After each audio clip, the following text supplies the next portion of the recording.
परमात्मने नमः। कार्पण्यदोषोपहत स्वभावा प्रक्षामि त्वं धर्म सम्मूढचेताः। यक्षेह स्यात्रि निश्चय ब्रूहि तन्मे शिष्य स्तेऽहं साधिमां त्वां प्रपन्नम। कायरता के दोष से उपहत स्वभाव वाला और धर्म के विषय में मोहित अंतःकरण वाला मैं आपसे पूछता हूँ कि जो निश्चित श्रेय हो वह मेरे लिए कहिए। मैं आपका शिष्य हूँ, आपके शरण हुए मेरे को शिक्षा दीजिए। यद्यपि अर्जुन अपने मन में युद्ध से सर्वथा निवृत्त होने को सर्वश्रेष्ठ नहीं मानते थे, तथापि पाप से बचने के लिए उनको युद्ध से उपराम होने के सिवाय दूसरा कोई उपाय भी नहीं दिखता था। इसलिए वे युद्ध से उपराम होना चाहते थे और उपराम होने को गुण ही मानते थे, कायरता रूप दोष नहीं। परंतु भगवान ने अर्जुन की इस उपरति को कायरता और हृदय की तुच्छ दुर्बलता कहा। तो भगवान के उन निसंदिग्ध वचनों से अर्जुन को ऐसा विचार हुआ कि युद्ध से निवृत्त होना मेरे लिए उचित नहीं है। यह तो एक तरह की कायरता ही है जो मेरे स्वभाव के बिल्कुल विरुद्ध है, क्योंकि मेरे छात्र स्वभाव में दीनता और पलायन पीठ दिखाना ये दोनों ही नहीं है। इस तरह भगवान के द्वारा कथित कायरता रूप दोष को अपने में स्वीकार करते हुए अर्जुन भगवान से कहते हैं कि एक तो कायरता रूप दोष के कारण मेरा छात्र स्वभाव एक तरह से दब गया है, और दूसरी बात मैं अपनी बुद्धि से धर्म के विषय में कुछ निर्णय नहीं कर पा रहा हूँ। मेरी बुद्धि में ऐसी मूढ़ता छा गई है कि धर्म के विषय में मेरी बुद्धि कुछ भी काम नहीं कर रही है। तीसरे श्लोक में तो भगवान ने अर्जुन को स्पष्ट रूप से आज्ञा दे दी थी कि हृदय की तुच्छ दुर्बलता को, कायरता को छोड़कर युद्ध के लिए खड़े हो जाओ। इससे अर्जुन को धर्म कर्तव्य के विषय में कोई संदेह नहीं रहना चाहिए था। फिर भी संदेह रहने का कारण यह है कि एक तरफ तो युद्ध में कुटुंब का नाश करना, पूज्यजनों को मारना अधर्म पाप दिखता है, और दूसरी तरफ युद्ध करना क्षत्रिय का धर्म दिखता है। इस प्रकार कुटुंबियों को देखते हुए युद्ध नहीं करना चाहिए और छात्र धर्म को दृष्टि से युद्ध करना चाहिए। इन दो बातों को लेकर अर्जुन धर्म संकट में पड़ गए। उसकी बुद्धि धर्म का निर्णय करने में कुंठित हो गई। ऐसा होने पर अभी इस समय मेरे लिए खास कर्तव्य क्या है, मेरा धर्म क्या है, इसका निर्णय कराने के लिए वे भगवान से पूछते हैं। इसी अध्याय के दूसरे श्लोक में भगवान ने कहा था कि तू जो कायरता के कारण युद्ध से निवृत्त हो रहा है, तेरा है आचरण अनार्य जुष्ट है। अर्थात श्रेष्ठ पुरुष ऐसा आचरण नहीं करते, वे तो जिसमें अपना कल्याण हो वही आचरण करते हैं। यह बात सुनकर अर्जुन के मन में आया कि मुझे भी वही करना चाहिए जो श्रेष्ठ पुरुष किया करते हैं। इस प्रकार अर्जुन के मन में कल्याण की इच्छा जागृत हो गई और उसी को लेकर वे भगवान से अपने कल्याण की बात पूछते हैं कि जिससे मेरा निश्चित कल्याण हो जाए, ऐसी बात मेरे से कहिए।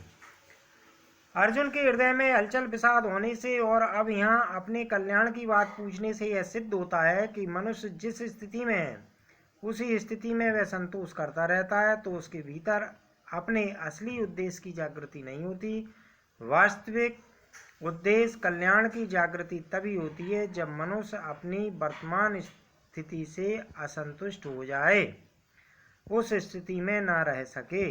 अपने कल्याण की बात पूछने पर अर्जुन के मन में यह भाव पैदा हुआ कि कल्याण की बात तो गुरु से पूछी जाती है, सारथी से नहीं पूछी जाती। इस बात को लेकर अर्जुन के मन में जो रतिपन का भाव था, जिसके कारण वे भगवान को यह आज्ञा दे रहे थे कि हे अच्युत, मेरे रथ को दोनों सेनाओं के बीच में खड़ा कीजिए, वह भाव मिट जाता है और अपने कल्याण की बात पूछने के लिए अर्जुन भगवान के शिष्य हो जाते हैं और कहते हैं कि हे महाराज, मैं आपका शिष्य हूँ, शिक्षा लेने का पात्र हूँ, आप मेरे कल्याण की बात कहिए।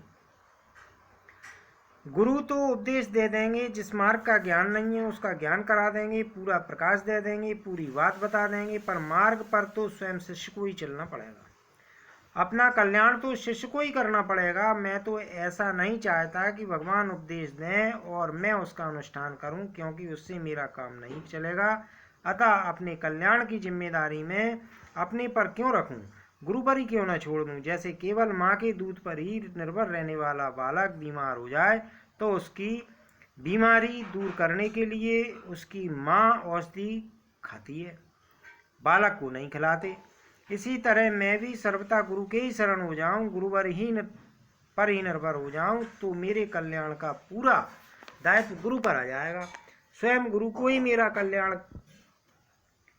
करना पड़ेगा। इस भाव से अर्जुन कहते हैं कि मैं आपके शरण हूं, मेरे को शिक्षा दीजिए।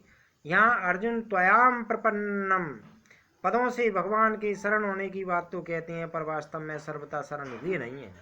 अगर वे सर्वथा शरण हो जाते तो फिर उनके द्वारा साधी माम मेरे को शिक्षा दीजिए है कहना नहीं बनता, क्योंकि सर्वथा शरण होने पर शिष्य का अपना कोई कर्तव्य रहता ही नहीं है। दूसरी बात, आगे 9वें श्लोक में अर्जुन कहेंगे कि मैं युद्ध नहीं करूंगा, ना योद्ध से। अर्जुन की यह बात भी शरणागति के विरुद्ध पड़ती है, कारण कि शरणागत होने के बाद मैं युद्ध करूंगा या नहीं करूंगा, क्या करूंगा और क्या नहीं करूंगा, यह बात रहती ही नहीं है। उसको यह पता ही नहीं रहता कि शरण क्या कराएंगे और क्या नहीं कराएंगे। उसका तो यही एक भाव रहता है कि अब शरण जो कराएंगे वही करूंगा।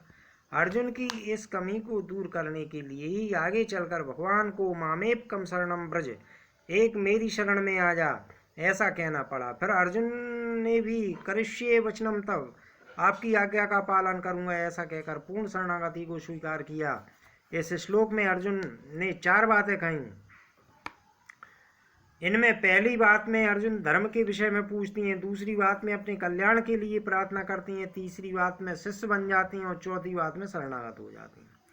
अब इन चारों बातों पर विचार किया जाए तो पहली बात में मनुष्य जिससे पूछता है वह कहने में अथवा न कहने में स्वतंत्र होता है। दूसरी में जिससे प्रार्थना करता है उसके लिए कहना कर्तव्य हो जाता है। तीसरी में जिनका शिष्य बन जाता है उन गुरु पर शिष्य को कल्याण का मार्ग बताने का विशेष दायित्व आ जाता है।